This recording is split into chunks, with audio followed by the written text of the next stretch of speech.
on a eu cette répression hier, la marche donc des journalistes. On l'a rappelé ici parce que cette marche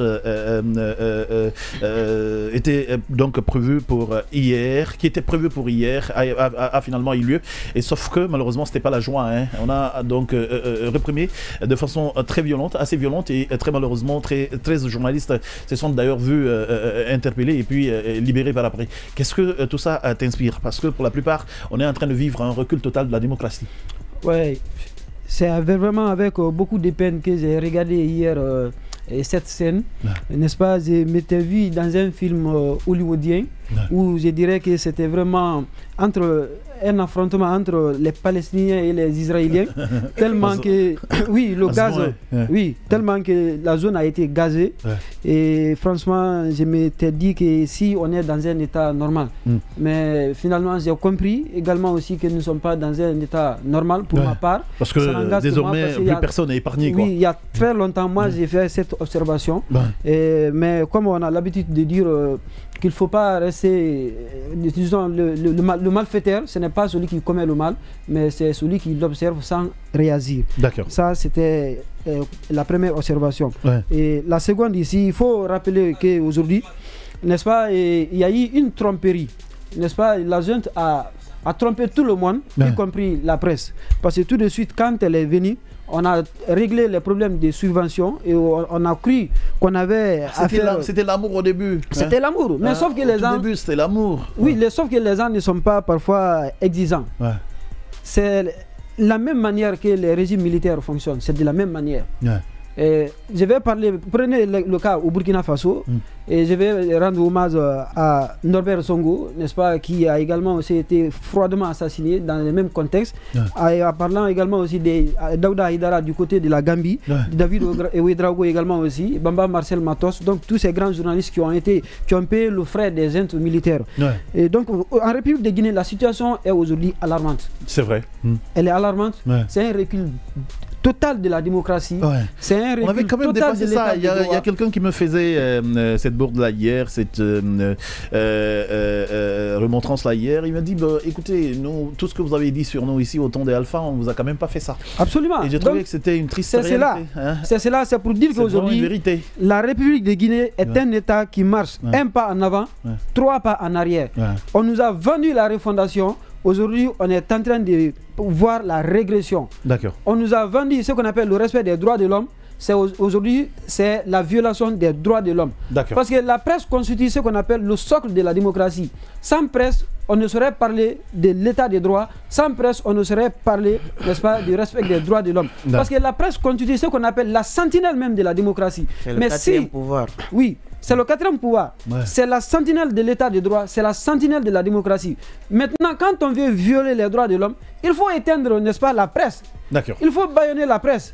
Il faut les étouffer. C'est cette stratégie qui est en train d'être mise en œuvre, qui est en train d'être exécutée aujourd'hui. Donc, le seul besoin qui a été vendu, ou disons qui a été promu, c'est ce qui est en train d'être exécuté aussi. On aura vu tout ça là aujourd'hui. Mais d'autres choses qu'il faut relever ici. Moi, je m'attendais à la répression de 7 mars.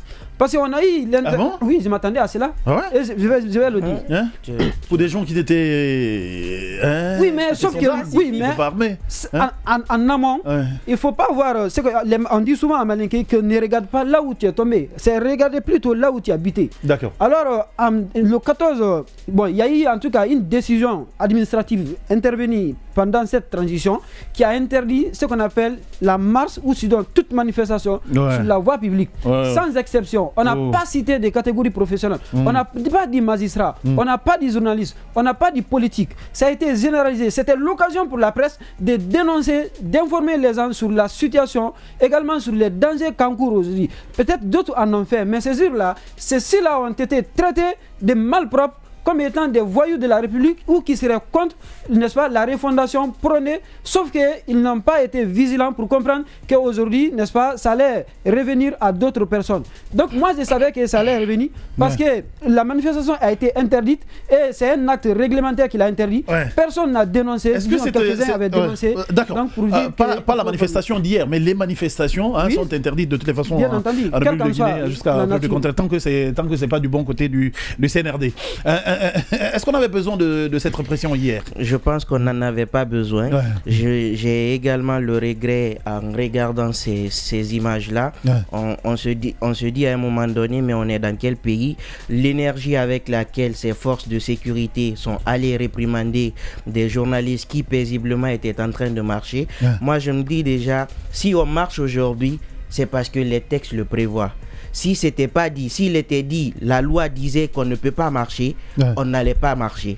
Mais lorsqu'un règlement vient contredire la loi, on n'est pas d'accord parce qu'on se dit que la loi est prioritaire par rapport au règlement, c'est pourquoi on marche. L'autre observation que je veux relever, ouais. Il est bien beau de dire que lorsque vous prenez les dispositions du code pénal, il y a quand même l'article 623 qui interdit ce qu'on appelle les manifestations, mais avec menace réelle. Ouais. Si par exemple il y a menace réelle de trouble à l'ordre public, on peut interdire. Mais aujourd'hui, lorsqu'on regarde ces images, ouais. Est-ce que ces renalistes-là étaient armés? Pas du tout. Parce que lorsque vous prenez les conditions qui rentrent... armés d'un discours. Voilà, ce qui rentre dans l'ordre public, ouais. Il y a la santé publique, ouais. Il y a la sécurité publique, il y a la salubrité publique. Est-ce que ces journalistes-là avaient des produits toxiques pour en tout cas atteindre la population? Je dis non. Est-ce qu'ils avaient des armes? Je dis non. Rien de tout ça. Ouais. Pas du tout. Pourquoi on va venir avec des gaz? Ouais. Ah, c'était chaud, hein? C'était chaud. Moi, j'ai vu. Chaud. Ouais. Et des journalistes qui étaient même blessés. Je ne suis pas arrivé là-bas, mais... D'autres étaient blessés. et on nous Quelqu'un m'a dit, heureusement que tu n'es pas venu. Justement, on nous apprend que ton gros ventre là, si on t'avait pris. Que le parquet du tribunal de première instance de Kaloum reproche quand même quelque chose à ces journalistes. Ouais. Moi, je vais dire, on leur reproche d'attroupement illégal et de participation à une manifestation sur la voie publique non autorisée. Moi, je dis à un moment donné, la vocation du ministère public, c'est quoi? C'est défendre l'intérêt de la société. Et de l'autre côté, c'est qu'ils ont été pris en flagrant. Le dossier a été orienté et seront jugés justement la semaine prochaine. Ouais. Mais la mission du parquet, quelle est la mission du parquet? C'est défendre l'intérêt de la société. Aujourd'hui, nous, on a besoin d'accéder à des sites pour lire des informations. Ça, c'est l'intérêt de la société. Et si on marche calmement, on n'a pas troublé, on n'a pas fait quelque chose librement dans les rues, elle est où l'infraction? Parce qu'en parlant d'infraction, il faut quand même une base légale. S'il n'y a pas, la loi ne prévoit pas que ça c'est une infraction, c'est pas une infraction.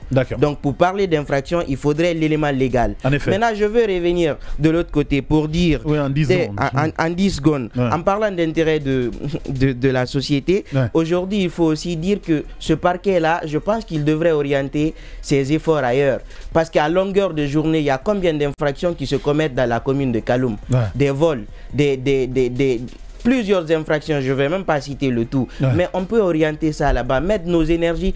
Combien de cas sont non élucidés aujourd'hui dans cette commune? Pourquoi on va s'acharner sur des choses qui n'en valent pas la peine?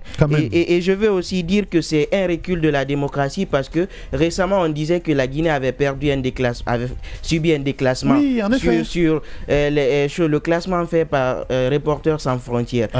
Et je me dis que si on ajoute ces images-là, au lieu d'être à la place où on est, on pourrait se retrouver dernier parce qu'aujourd'hui, on est en train de voir des autorités de la transition qui nous ont dit on est venu faire le sale boulot et ils sont en train de le faire. Et également ces officiers de police judiciaire qui sont sans cœur parfois, qui exécutent des ordres manifestement illégaux parce qu'il faut dire il y a la théorie de la baïonnette intelligente. Lorsqu'on te dit d'aller réprimander des manifestations, lorsque tu vas, tu as quand même ton intelligence pour savoir comment il faut le faire. Bien. Donc aujourd'hui, c'est une frustration, c'est un coup de gueule et dans notre rôle de procureur, on doit le dénoncer. Merci Simon Pierre.